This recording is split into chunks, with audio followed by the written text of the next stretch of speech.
Hello friend, फिर से एक नई वीडियो में आप लोगों का स्वागत है। आज देखने वाले हैं हम फिजिक्स का ऑब्जेक्टिव। जो साइंस में तीन पार्ट होती है, केमिस्ट्री, बायोलॉजी और फिजिक्स। उसमें से हम फिजिक्स का पहला चैप्टर का ऑब्जेक्टिव देखने वाले हैं। तो देखिए, पहला चैप्टर में पहला ऑब्जेक्टिव क्या करे। दर्पण के सामने सामने किसी भी दूरी पर स्थित वस्तु का प्रतिबिंब सीधा प्रतीत होता है, वह दर्पण होता है। तो पहला नंबर कह रहा है केवल समतल दर्पण, केवल अवतल दर्पण, केवल उत्तल दर्पण। अब देखिए, इसमें करा सम क्या सीधा प्रतीत होता है, सीधा या आभासी इसी को कहते हैं। तो ये देखिए, समतल दर्पण भी प्राप्त होती है और उत्तल दर्पण भी। इसका एक का राइट आंसर हो जाएगा क्या, आपका ऑप्शन नंबर डी हो जाएगा। क्या हो जाएगा, डी। अब चलते हैं अगले नंबर क्वेश्चन। अगला नंबर क्वेश्चन क्या कहा, प्रकाश की किरणें गमन करती है, प्रकाश की किरणें गमन करती है। तो वो आपका ऑप्शन नंबर है सीधी रेखा में। प्रकाश की किरणें गमन करती है सीधी रेखा में। ऑप्शन नंबर 3 में करें। देखिए, ऑप्शन नंबर 3 में करें, प्रकाश के परावर्तन के कितने नियम।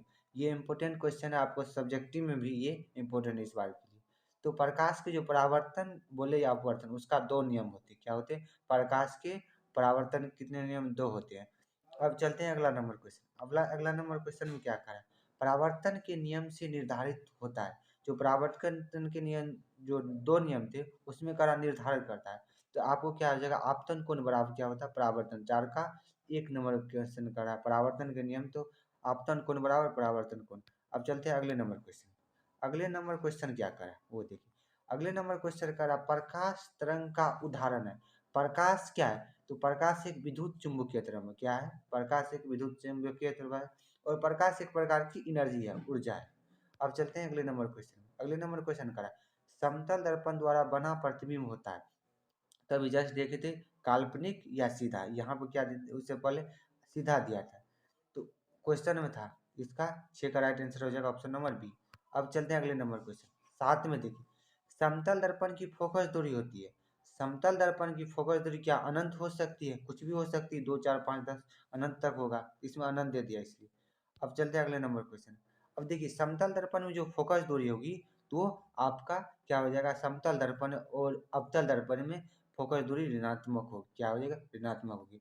अब अगले नंबर क्वेश्चन में चलिए। अगले नंबर क्वेश्चन करा, देखिए ध्यान से। अवतल दर्पण के सामने क्या करा, अवतल दर्पण के सामने वस्तु को कहाँ रखा जाए ताकि प्रतिबिंब उल्टा, वास्तविक और समान आकार का बना। देखिए, इसमें 5 प्रतिबिंब बना और दर्पण क्या है, अवतल। तो अवक्ता केंद्र पर यदि रखिएगा, उसका प्रतिबिंब बराबर बनता है। जो आकार, वस्तु का आकार और प्रतिबिंब दोनों बराबर बनता है। कहाँ, तो इसका 8 का ऑप्शन नंबर कितना हो जाएगा, वस्तु का जब भी आकार बराबर पूछ दे तो अवक्ता केंद्र पर। क्या, अवक्ता केंद्र पर। हम चलते 9 नंबर क्वेश्चन। 9 नंबर क्वेश्चन क्या करा, उत्तल दर्पण में बना प्रतिबिंब, जो उत्तल दर्पण में बना काल्पनिक प्रतिबिंब होता है। काल्पनिक प्रतिबिंब इसका ऑप्शन नंबर सी हो जाएगा, सीधा एवं हायास।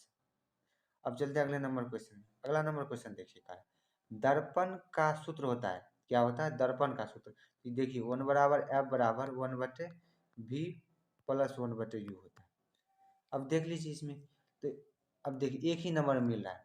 यदि इसमें बीच में यदि माइनस दे दें तो आपका क्या हो जाएगा, वो दर्पण वो लेंस सूत्र हो जाएगा। दर्पण सूत्र बराबर 1 बटे एफ बराबर 1 बटे वी प्लस 1 बटे यू होता है।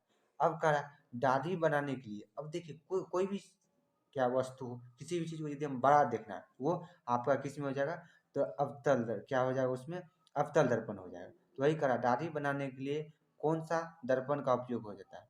देखिए, इसमें ऑप्शन में अवतल, इसमें अवतल दे दीजिएगा। इसमें ऑप्शन में नहीं दिया तो अवतल आप दे दीजिएगा। अब चलते हैं अगले नंबर।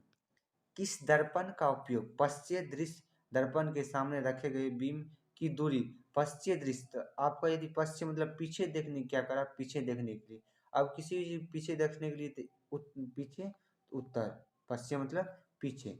अब देखिए, इसमें ऑप्शन नहीं दिया। अब अगले नंबर क्वेश्चन में देखिए, अब क्या करा, नई कार्टिल परिपाटी के अनुसार दर्पण के सामने रखे गए बीम की दूरी ली जाती है। कहा, नई चीन परिपाटी के अनुसार दर्पण के सामने रखी गई बीम की दूरी। अब यदि बीम की दूरी करने का मतलब वस्तु की दूरी, और वस्तु की दूरी चाहे किसी में हो, समतल अवतल उत्तल क्या हो, वो हमेशा ऋणात्मक होती। क्या होती, ऋणात्मक होती। अब चलते अगले नंबर क्वेश्चन।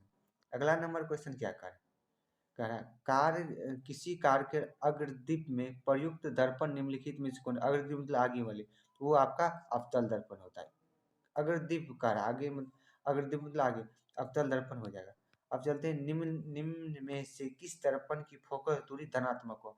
क्या बताए थे, किस दूरी, तो उसमें देखिए अवतल और समतल, अवतल समतल में तो ऋणात्मक होगी, लेकिन उत्तल दर्पण में तो आपका क्या जो फोकस दूरी धनात्मक। अब चलते हैं अगले नंबर क्वेश्चन। अगला नंबर क्वेश्चन देखिए क्या है, यदि किसी बीम के प्रतिबिंब का आवर्धन ऋणात्मक, आवर्धन यदि ऋणात्मक तो उस प्रतिबिंब की परिगति क्या हो जाएगा, वास्तविक और उल्टा। आवर्धन बराबर या तो माइनस वी बाई यू बोल दीजिए, या एच डैश बटे एच, ये आवर्धन का सूत्र होता है। अब चलते हैं अगले नंबर। अब देखिए फिर दांत, दांत विशेषक किस दर्पण का उपयोग, दांत विशेषक दे दे या गला विशेषक, जितना भी विशेषक यदि जांच कर तो उसमें आपका अवतल दर्पण। अब देखिए किसी भी जांच करने के लिए छोटा चीज को बड़ा दिखाएगा, तो उसके बाद जीवाणु दिखता है, तो इसीलिए दंत विशेषक के लिए या गर्दन के विशेषक के लिए वो अवतल दर्पण का उपयोग करता है। अब चलते हैं अगले नंबर क्वेश्चन। अगले नंबर क्वेश्चन में क्या करा वो देखिए, एक प्रयोग में अवतल दर्पण द्वारा किसी बीम बीम का प्रतिबिंब एक पर्दे पर प्राप्त किया जाता है। क्या कर पर्दे प्रतिबिंब, बीम मतलब वस्तु का प्रतिबिंब पर्दे पर प्राप्त किया जाता है। दर्पण की फोकस दूरी को निर्धारित करने के लिए प्रयोगकर्ता को मापने की जरूरत है, जो प्रयोग करता है उसको मापने की जरूरत है। इसमें अगर दर्पण तथा पर्दे की बीच की दूरी, हाँ ये तो सही, दर्पण तथा बीम की बीच की दूरी, तो आपका ये दोनों सही, ऑप्शन नंबर सी हो जाएगा। अब चलते हैं अगले नंबर क्वेश्चन। अगले नंबर क्वेश्चन में करा गोलीय दर्पण परावर्तक पृष्ठ की, गोलीय दर्पण परावर्तक पृष्ठ की वृत्ताकार सीमा रेखा का व्यास कहलाता है। सीमा व्यास गोलीय दर्पण का द्वारक क्या कहलाएगा, ऑप्शन नंबर 19 का डी हो जाएगा, गोलीय दर्पण की द्वारक। अब चलते हैं अगले नंबर क्वेश्चन। अगले नंबर क्वेश्चन क्या करा वो देखिए, अगले नंबर क्वेश्चन, निम्नलिखित में से कौन उत्तल दर्पण की फोकस दूरी है जिसकी वक्रता त्रिज्या। अब देखिए उत्तल दर्पण आर बराबर कितना दे दिया है, 32 है। अब एक सूत्र होता है एफ बराबर आर बाई टू, क्या आता है आर बटे टू। अब देखिए 12, अब देखिए 12 तो 2 से 16 हो गया, 16 हो गया। अब देखना है आपको उत्तल दर्पण है अवतल दर्पण, यदि अवतल दर्पण होगा तो आप माइनस लगा दीजिएगा, यदि उत्तल दर्पण है, क्योंकि उत्तल दर्पण में जो फोकस होती है वो धनात्मक होती है और अवतल दर्पण में फोकस होती है ऋणात्मक। 20 का कितना हो जाएगा, 20 का आपका सही आंसर हो जाएगा ऑप्शन नंबर कितना हो जाएगा, तो सी। सी कहने का मतलब ऑप्शन नंबर कितना हो जाएगा, सी 16, क्या हो जाएगा ऑप्शन नंबर सी 16। अब चलते अगले नंबर क्वेश्चन में क्या है, देखिए फिर यहाँ पर हजामत के लिए किस दर्पण का उपयोग किया जाता है, समतल दर्पण। अब चलिए काल्पनिक प्रतिबिंब, यदि काल्पनिक दे दे तो सीधा होगा, यदि यहीं काल्पनिक सीधा, यदि वास्तविक दे देता तो उल्टा हो जाता है। 20-22 का आंसर कितना हो जाएगा, ऑप्शन नंबर ए सीधा। अब चलते अगले नंबर क्वेश्चन का, गोलीय गोलीय दर्पण के फोकांतर, फोकांतर मतलब फोकस एवं वक्ता त्रिज्या के बीच संबंध, एफ बराबर आर बाई टू होता है। यहाँ पर आर बराबर टू है, अब देखिए दोनों कहाँ है, एफ बराबर आर बाई टू खोजिए, आर बराबर टू है, देखिए एक ही, तो इसका एक ही आर बराबर टू है। अब चलते हैं अगले नंबर क्वेश्चन। अगले नंबर क्वेश्चन क्या करा वो देखिए, किसी बिंब का अवतल दर्पण द्वारा बना प्रतिबिंब, किसी बिंब, बिंब मतलब वस्तु का अवतल दर्पण द्वारा बना प्रतिबिंब आभासी सीधा तथा बड़ा पाया गया वस्तु की स्थिति कहाँ होती है, जब ये आभासी दे दे और अवतल दर्पण पूछ दे, दर्पण और ध्रुव। अब देखिए दर्पण और ध्रुव कहाँ, सॉरी ध्रुव और फोकस के बीच क्या होता है, ध्रुव एवं फोकस के बीच जो होती है पोल और एफ के बीच जहाँ प्रतिबिंब रखेगा, ऑप्शन नंबर डी। एक ही जगह अवतल दर्पण, एक देखिए इसमें वस्तु के बराबर बड़ा आकार, दो तीनों आकार के प्रतिबिंब बनते हैं अवतल दर्पण में, लेकिन और दर्पण में नहीं होता। अब चलते हैं अगले नंबर क्वेश्चन।